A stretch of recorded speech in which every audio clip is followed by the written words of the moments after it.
ang kukulit ng lahat, pati mga judges, tinatanong siya about yung, sino ba yun? Colonel Sir Lachica. La Chica. Active yun, attorney, ah. Kaya Active. nga, tinatanong niya kung alam niya yung, paano nga niya nga naman malalaman? Hindi, wala naman siya sa ground. Hindi, parang hindi nila matanggap yun. Bakit ba hindi nila matanggap? Siya nga is special disbursing officer to disburse the money. Since the program has to be implemented by someone who knows. Di siyempre yung intelligence officer, yung security officer.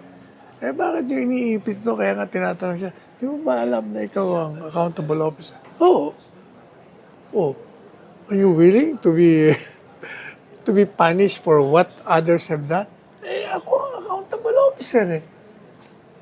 Oh, alam mo, Attorney, gusto talagang idiin ng prosecution na may mali doon sa paggastos nila Chica kasi parang hindi raw siya authorized na mag-disburse. wala. Ang Eh, siya kulit. po yung nag-implement ng mga Pero nga, programa. alam mo, MJ, irrelevant nga lahat yun eh. Ang pinag-uusapan nga, wala kayong basis to sue the Vice President because, according to you, the findings of the COA is not yet final. Bakit ba ang kulit nyo? Bakit ba nagko-concentrate kayo sa mga irrelevant? Ang prubahan nyo, irregular. Ay, sabi ng hindi eh. Hindi pa ho kami sigurado kasi hindi pa final. May pending motion for reconsideration pa. At saka, tinan mo, MJ, di ba, yung 125 million sa DepEd ba yun? Hindi na, OVP. hindi na 125 million kasi na-reduce eh, dahil okay pala yung iba. O, doon lang makikita mo na. You see, nagdidemand na kayo ng 125, yung pala, yung iba nun, okay naman pala. Yan ang problema. Sinisiraan niya lang si Inday Sara. We're now on day 17 ng trial. Anong established, sir, so far, kung meron man, ang prosecution against the defense ng kampo ni Vice President Sara Duterte? Wala pa rin. Kasi, gaya ng sinabi ko, yung Article 1, ang demanda ron, may regularity ng paggastos ng confidential funds. Pero sila mismo nagsasabi na hindi naman final pa yung findings nila. So kung hindi pa final, sa tingin ko, irrelevant na nga lahat ng pinag-uusapan doon eh. Kasi if your finding of irregularity is not yet final, so what is your basis for suing the Vice President for irregularity of funds? Ganun lang kasimple yun eh. It doesn't require you to be a lawyer to Pero, realize that common sense will tell you na walang basis ang demanda. You wait for the finality of the findings.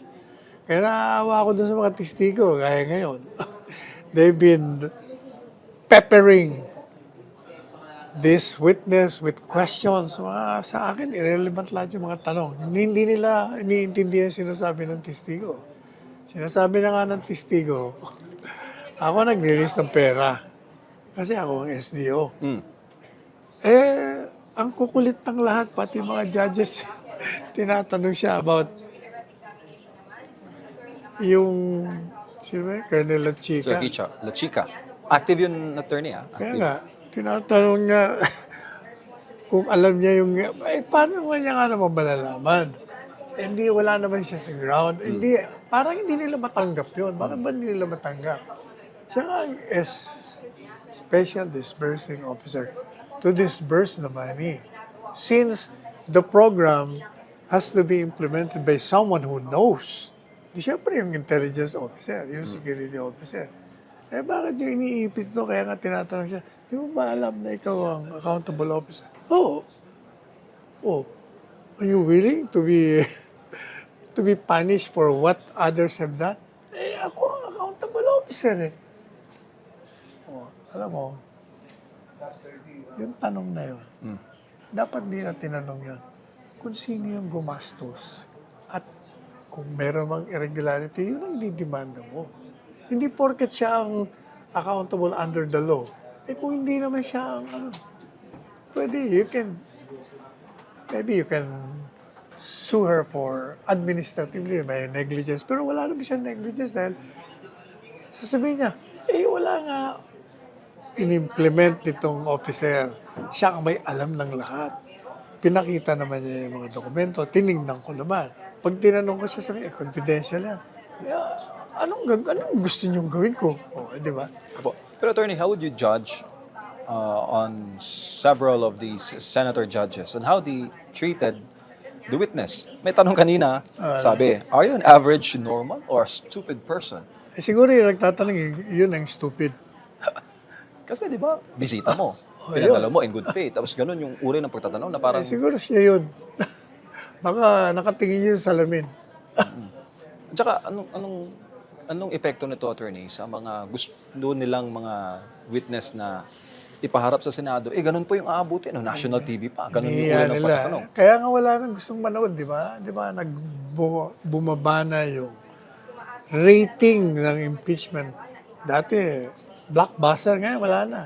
Nag-wane ang interest ng public. Opo. Tsaka, attorney, gusto talagang idiin ng prosecution na may mali doon sa paggastos nila Chika kasi para hindi raw siya authorized na mag-disburse. Wala. Ang Siya kulit. po yung nag-implement ng mga Pero nga, programa. alam mo, MJ, irrelevant nga lahat yun eh. Ang pinag-uusapan nga, wala kayong basis to sue the Vice President because, according to you, the findings of the COA is not yet final. Bakit ba ang kulit nyo? Bakit ba nagko-concentrate kayo sa mga irrelevant? Ang prubahan nyo, irregular. Ay, sabi ng hindi eh. Hindi pa ho kami sigurado kasi hindi pa pinal. May pending motion for reconsideration pa. At saka, tinan mo, MJ, di ba, yung 125 million sa DepEd ba yun? Hindi na, OVP, hindi na 125 million kasi na-reduce eh, dahil okay pala yung iba. O doon lang makikita mo na, you see, nagdidemanda kayo ng 125, yung pala, yung iba nun, okay naman pala. Yan ang problema. Sinisiraan nyo lang si Inday Sara. Tsaka ang concern, attorney, ng ilan sa mga nasa intelligence field or intelligence sector, bakit hanggang ngayon paulit-ulit po na ginigiit na yung mga fictitious names, yung mga pseudonyms na ginagamit na SOP naman talaga yun. Simple. Para siraan mo si Inday Sara. Yun lang yun. Yun ang sagot doon. Alam naman nila yun na talagang hindi mo pwedeng sabihin kung sino mga tumanggap noon. Sir, day 17 ngayon ang trial. Kung ganito daw kabagal ang usad, the trial could last until February. Your thoughts on that, sir? Totoo yun. Di ba sabi ni Senate President Win Gatchalian it will take you 15 months. Pero dahil nga sa mga useless na mga testigong hindi na dapat pinipresenta mo pa. Yung mga tanong na hindi na dapat tanongin dahil irrelevant na lahat, tuloy-tuloy pa. Talagang tatagal tayo dyan. At paulit-ulit pa yung mga tanong. Correct. Paulit-ulit. Ayaw naman nilang intindi. Consistent naman yung testigo. Ako nag-disburse. Tinan mo, mga tanong na, nag-disburse din ba yun? Basta ako nagbigay. Ano naman? Walang relevance yung mga nakakayamon. Gusto ko na matulog eh. Attorney, day 17 ngayon. Ano mensahe mo sa taong bayan, sir? Day 17 ng trial. Wala. Paano mo kakausapin ng taong bayan? Ang taong bayan mismo nagagalit. Ayaw na nga manood eh. So, magtitiis na lang muna tayo dahil wala. Pasaway na lahat eh. Senator Lapid is recognized. You may proceed when you're ready, sir. Salamat po, Sergeant Gopser. Ipapollow up ko lang po yung tanong ni Senator Lacson kanina. Yung pangalawang deliver nyo sa 125 million, kung linagay nyo sa kaha, sabi nyo binigay nyo yung 80 kay La Chica, kay Kernel, nasaan napunta yung 45 million? Kanino nyo binigay? Sa aming vault pa po yun, Your Honor. Nung kinuha nyo yung 4 na bag sa bangko, nakita ba ni Vice President Sara yun? Binuksan mo sa harap niya? O hindi na, diniretso mo na kay Kernel La Chica? Pagkuha ko po ng pera sa bangko, inilagay ko sa bag, Your Honor. Dinala po namin yon sa opisina po namin at doon po nilagay ko po sa aking extension office, Your Honor. Hindi mo linagay sa vault? Yung first withdrawal po, Your Honor, yung 2022, hindi na po nailagay sa vault, Hindi, Your yung Honor. pangalawa. Sabi mo, naibigay mo kay La Chica yung 80. Yung- Yung 45 million, saan mo linagay? Sa Kanino mo amin- binigay? Ginilagay ko po sa aming vault, Your Honor. Then, after po, na-release ko po yung first release ko na ETM, 80 million plus. After mga 1 month po, Your Honor, nag-submit po sa akin si Security Officer La Chica, Your Honor, ng Fund Utilization Report, Your Honor. At saka, may dala na po din siyang Object of Expenditure, Your Honor, na yun ang binabasihan ko po, Your Honor, ko, na i-release ko po yung remaining pera, Your Honor. Yun nga po, at marami rin po nagtatanong, pero hindi ko itatanong kung sino yung piatos, kung anong alias. Sabi nga po ni Senator Risa Ontiveros, may kapangalan siya, may ka-birthday pa siya. Meron din pong sinabi yung prosecutor na may 2 lapid na nando doon. Papasalamat po ako kung totoong lapid yung kamag-anak ko po kasi. Sabi po kasi ng tatay ko, basta lapid kamag-anak ko. Kaya magpapasalamat po ako sa defense at kay La Chica kung nabigyan yung kamag-anak ko. Kung hindi, kung alias yun, paano yung pangalan at apelido namin na inalias nyo lang pala, hindi totoong tao? Your Honor, yung mga documents po na yan ay galing po sa security officer, Your Honor, na si Colonel La Chica, Your Honor, na itinalaga po ni Vice President, Your Honor.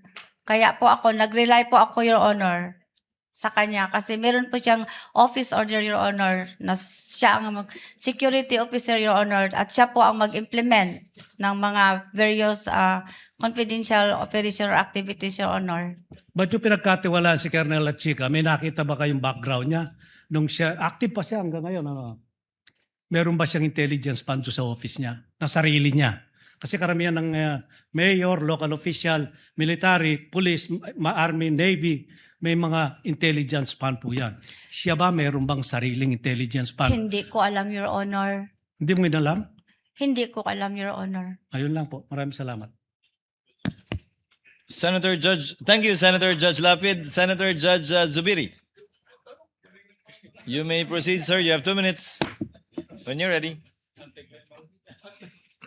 Ayoko na magtanong sana, Mr. Presiding Officer. Napakaganda ng mga tanong ni Senator Lapid. Anti-climatic na po ako pagka ganito. Maayong hapon, Palangga. Maayong hapon. Silingan man ta, Ma'am Gina. Nang hapon, sir. Ay, Ma'am. Your Honor. Yes, ma'am. Ma'am, kasi mga tanong kanina about sa funds, nabigay niyo po lahat kay Colonel La Chica.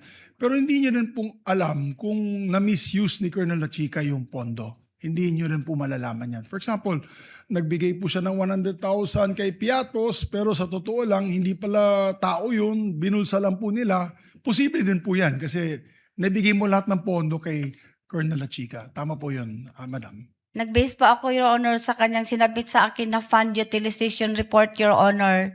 After po, ma-implement po niya ang mga project po or activities po ng confidential funds, Your Honor. O nga kasi, Madam Witness, ganun din po nangyayari na yun pag mga AIX, misuse ng mga pondo ng gobyerno, may mga barangay official na nagpapapirma ng 5,000, pala 2,000 lang pa na ibibigay dun sa recipient, yung 3,000 binubulsa nila.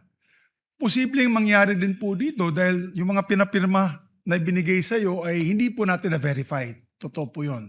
Hindi naman na-verify. Biniverify ko po yun through La Chica, Your Honor. Kasi siya po ang nag-implement, Your Honor. Siya po ang may alam, Your Honor. Siya po ang eksperto, Your Honor. So, iisang tao lamang ang iyong gisaligan, yung pinaniwalaan mo, Madam. Kaysa lang po ang akong girilisan og kwarta, Your Honor. So, katong gilista, yung nalista po ng mga gamot, yung mga expenses, gasolina, walang resibo po yun, ni isa, walang resibo. Wala po, Your Honor, kay confidential in nature po, said Colonel La Chica, Your Honor. Pero Palangga, wala ka nahadlok. Wala ka nahadlok. In other words, hindi po kayo natakot. Kasi you're the SDO you're the accounting officer. Alam ko lahat ng LGUs, lahat ng mga government agencies, Pati Philippine Sports Commission hindi po naglalabas ng pondo yan kung walang resibo ni piso. Talagang pambili lang ng equipment para sa sports. Kailangan may resibo po. At bine-verify pa yung resibo ay official receipt. Hindi po yung acknowledgement receipt. Wala mong hardlock, ma'am. Ako, Your Honor, nag-trust ako kay Colonel Lachica, Your Honor, kasi nag-trust po si VP Sara, kay siya po ang gitudlo nga security officer, Your Honor. At saka, ang gigastusan po, Your Honor, is confidential in nature, Your Honor. Sapagka ako ang understanding, Your Honor, kung i-divulge or itugan or isulti kung kinsa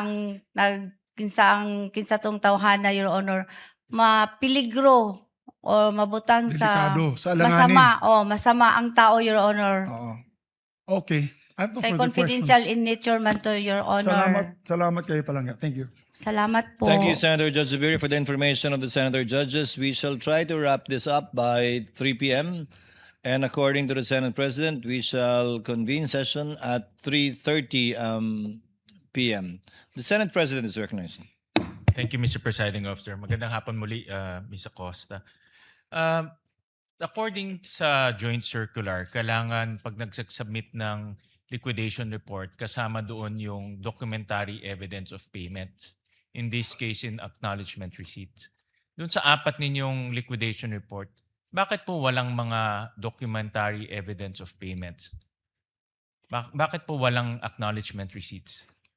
Wala pa po, Your Honor, kasi kinokolekta pa po ang mga acknowledgement receipt, Your Honor. Considering po, Your Honor, na iba-iba pong location, Your Honor, ang pag-implement po ng confidential activities or operations, Your Honor. Pero klaro sa joint circular na dapat naka-attach yung documentary evidence of payments, yung acknowledgement receipts. At bakit hindi nyo inintay dumating yung acknowledgement receipts? May deadline po, Your Honor, kung kailan po isubmit ang liquidation report, Your Honor, sa COA, Your Honor, in every confidential fund na na-release, Your Honor. Nag-demand ba kayo? Kanino manggagaling yung acknowledgement receipts? Sa security officer po, Your Honor, na si Colonel Lachica, Your Honor. Sino gumawa ng mga acknowledgement receipts? Nagbigay lang po ako sa kanya ng USB template po ng acknowledgement receipt, Your Honor. So siya gumawa rin? Basta binigay ko po sa kanya ang template na naka-USB po, Your Hindi Honor. kayo ang gumawa ng acknowledgement receipts? Yun po ang gibigay ko lang po sa kanya, Your Honor, is yung template, Your Honor. Bakit hindi nyo dinemand sa kanya yung acknowledgement receipts bago nyo isubmit yung liquidation report? Bakit hindi nyo sinabi, bigay mo na sa akin dahil may deadline tayo? Wala pa po, di pa po niya nakolekta lahat, Your Honor. Pero may ina-attach po kami, Your Honor, yung certification, Your Honor. Pero yung certification, nakasulat rin doon, kailangan yung documentary evidence of payments. No? Nakasulat rin doon. Hindi ka ba nag-report kay VP Sara na violation to ng joint circular? Bakit mo isinaalang-alang yung iyong pangalan na ma-violate itong joint circular? Hindi ka ba nagsumbong kay VP Sara na magkakaroon tayo ng violation? Your Honor, pag pa-receive po ng aming liaison officer sa aming liquidation report, Your Honor, tinanggap naman po ng COA, Your Honor. Hindi naman sa man nila tinanggap. binalik Ang sa amin, Your Honor. Hindi, ang importante ngayon yung joint circular, yung compliance sa joint circular. Yun ang mahalaga ngayon. Kaya hindi mo ba sinabi kay VP Sara na meron tayong problema? Baka mademanda tayo sa mga susunod. Hindi po, Your Honor, kasi tinanggap naman po ng COA ang aming liquidation report, Your Honor.